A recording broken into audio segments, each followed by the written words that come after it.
Hello, everyone. Welcome to Mining Now. I'm your host, Jared Downey. Today we have, for the first time on the show, we have Hardox. They're owned by what's the setup?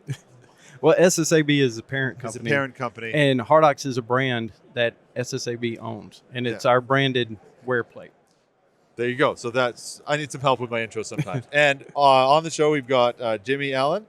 He is the technical development manager at Hardox. Jimmy, welcome to the show. Well, Great to have you on. Thanks for letting us stick a camera in your face. I think you might get an award for best background. This is awesome.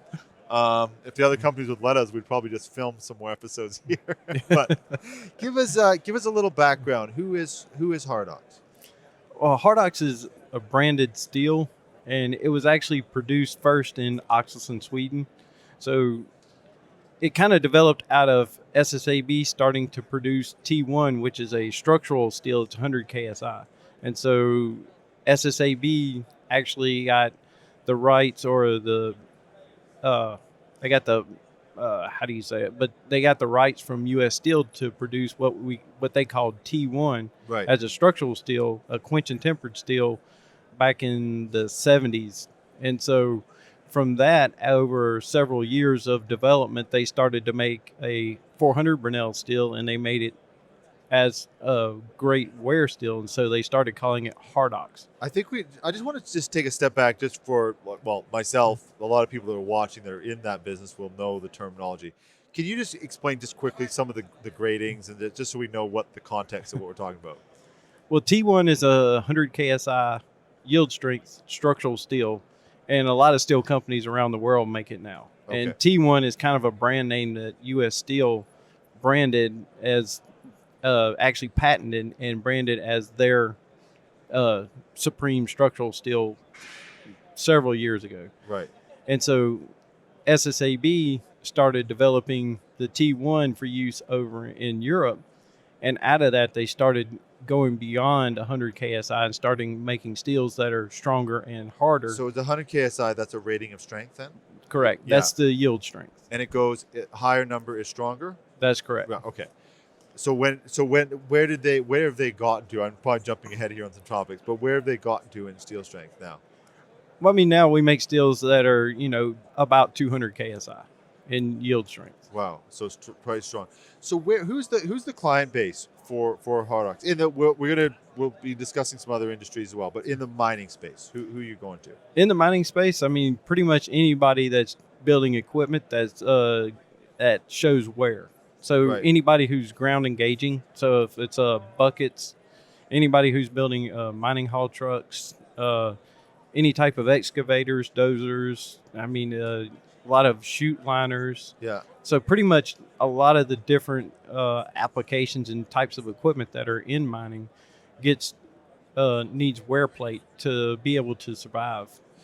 So that's a clarification I want. So I don't know if I should say it, Brad. There's a brand that I know on the side of the bucket that's beside you. Is it the wear plates that are from you, or is it the steel itself, or both? The steel is what we make. So SSAB is a steel mill. We make the steel plate.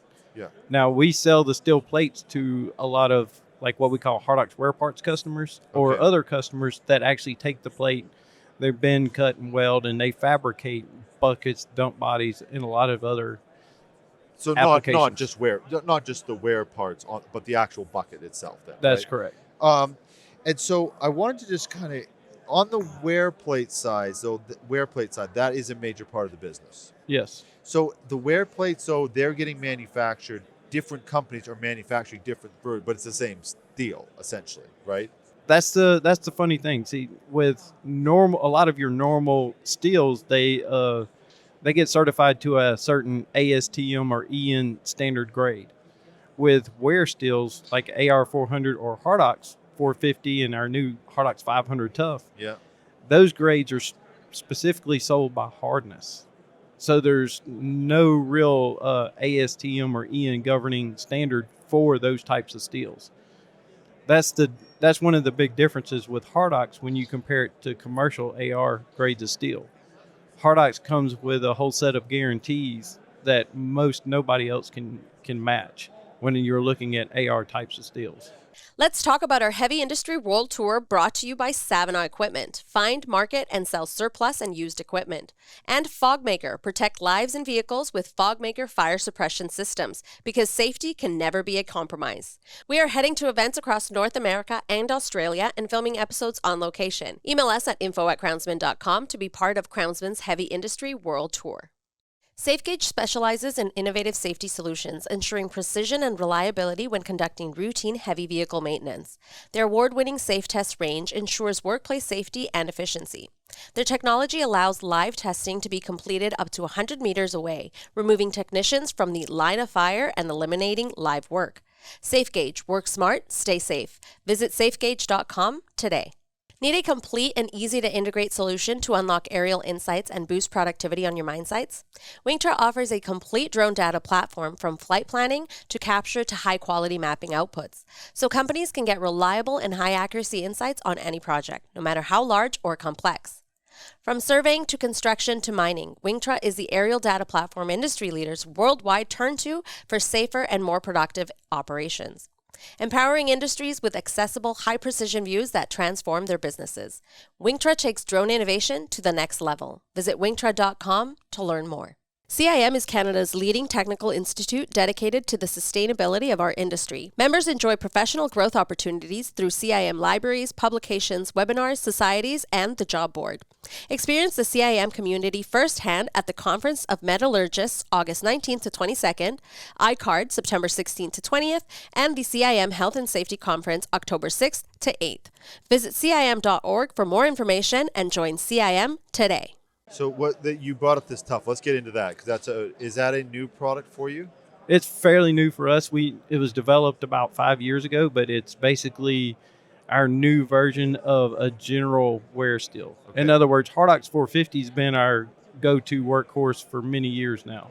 And so Hardox 500 Tough is 50 Brinell points higher, so it's a little bit harder, but it's got the toughness and weldability and workshop properties of Hardox 450. So we've been able to switch a lot of our customers from Hardox 450 over to 500 Tough now. How much can you maybe put that steel on a machine for me to just kind of like help me understand what is the difference of a 50 from where? Is it same application, same machine, same environment? Is it 25% longer, 10%? Do you have sort of a gauge on where it lands? Yeah, and it really depends on the abrasive. So harder abrasives, it actually works better. So you could see anywhere from 30 to 40% longer wear life going from 450 to 500 Tough at the same thickness.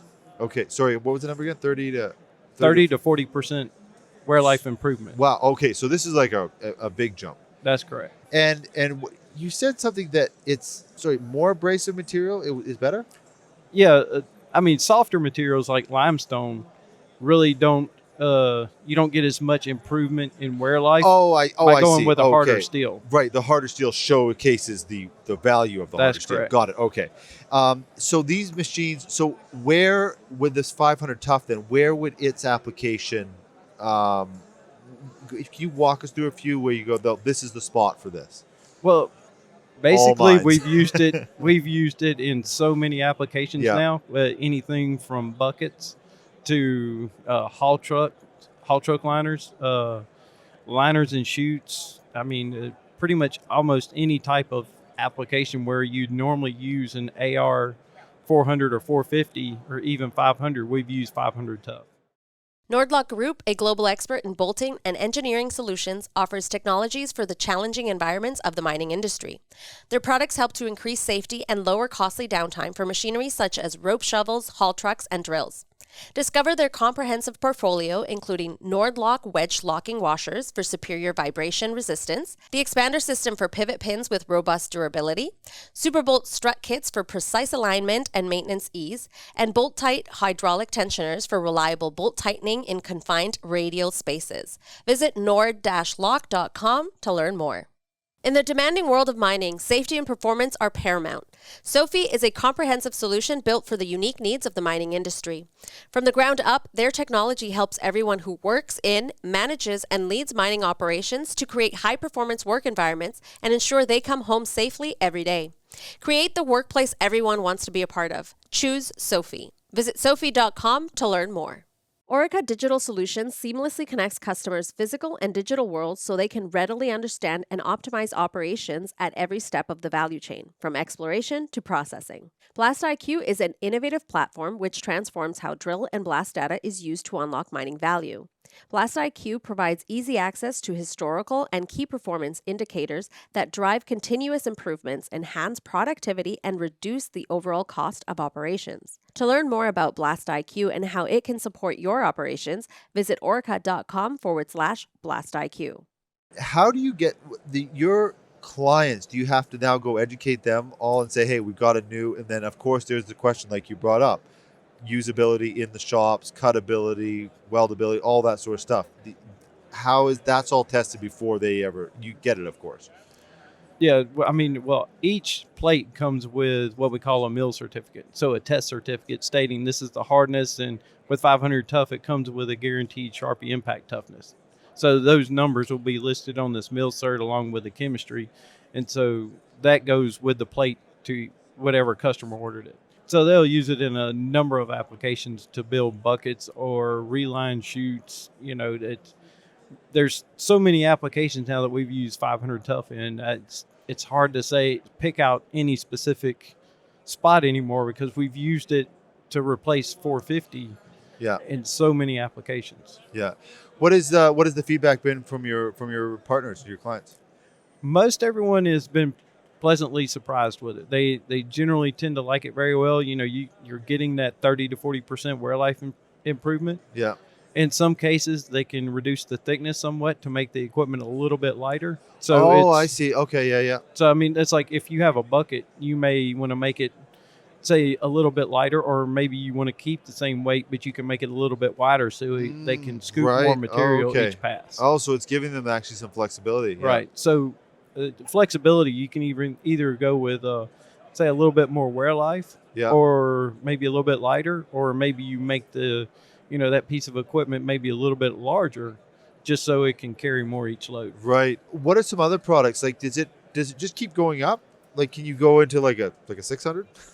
Actually, yes, we have a Hardox 600 and even a Hardox Extreme, which is about it's a minimum 60 Rockwell C or about a 650 Brunel hardness. So where would that, actually, I want to go back to the 500 for a second. So the 500 is used as a wear part. Could you use it in a whole or would it just become too expensive? Or why wouldn't you make it out of like a whole bucket out of it? I know this is very like basic question stuff, but I really just don't know. Well, actually, they do make a lot of complete buckets. Like the bucket right here behind me is all 500 tough. Oh, okay. So they do. Yes. Yeah, and then would the wear parts also be 500 then? Would it go like a 500 on 500? Well, typically, if you've got a bucket that's completely 500 tough, you don't need the extra protection on the bucket. So there's not a lot of extra wear protection on it because the steel itself is already 500 Brunel. Wow. Okay. Now, so in the right environment, that can go for. Correct. Wow. Okay. So a lot of your mining haul trucks, the dump body, the tipper body itself is made out of like a structural steel, and it's lined with a liner plate. Yes, right, hard yeah. liner plate, like 500 tough. Yeah. And then you also have some that build extremely large buckets that would be made out of something like a T1 or our strengths, 700 strengths 100, and then it is outfitted with wear protection. What is the extreme? What application would that be used for? A lot of times it's going to be used for smaller parts, smaller liner plates. Oh, okay. Because it's a little more temperamental to deal with, and it only comes in certain thicknesses. So you wouldn't find extreme in, say, 2-inch thick plate. It's more in the 12 to 15 millimeter range. I've done multiple wear part episodes over the years, and there's always this talk of deal with. What are they talking about deal with? Is it the ability to cut it? What it just people don't have the machines in place to be able to actually deal with it? When you're talking about trying to cut plate or weld plate that is much harder, typically it has higher amounts of alloys, so the carbon equivalent value is higher for that grade of steel. Yeah. And so therefore it's more susceptible to cracking than say like the 500. Yeah. The 500 is much more forgiving in the workshop than something like a 600 or Extreme, just simply because of alloying that's in it. Right. Can we zero a little bit onto the actual haul trucks then? You mentioned them a couple times. What does this look like in terms of their maintenance, swapping out plates, that whole cycle that they're typically going through? What is it? Is it typically they're just going to make them thinner, or is it actually, are some people keeping them the same thickness but doing less?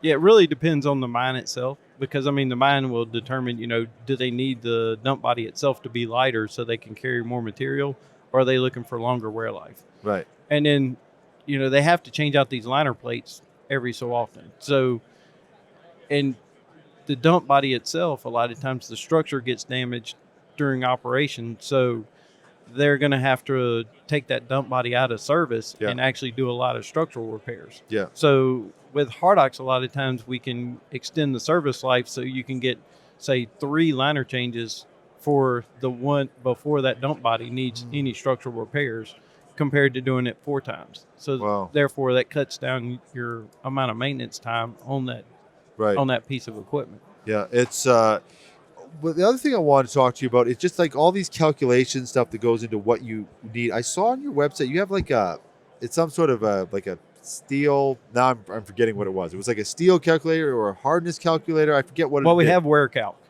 So basically, what that's doing is doing relative hardness testing. So let's just say if somebody has a chute and they're lining it with an AR400, we can input that into wear calc, and then say going from a AR400 to Hardox 500 Tough, we can see a relative wear life increase of 80% to almost double the wear life. Wow. And that so is that just on your website?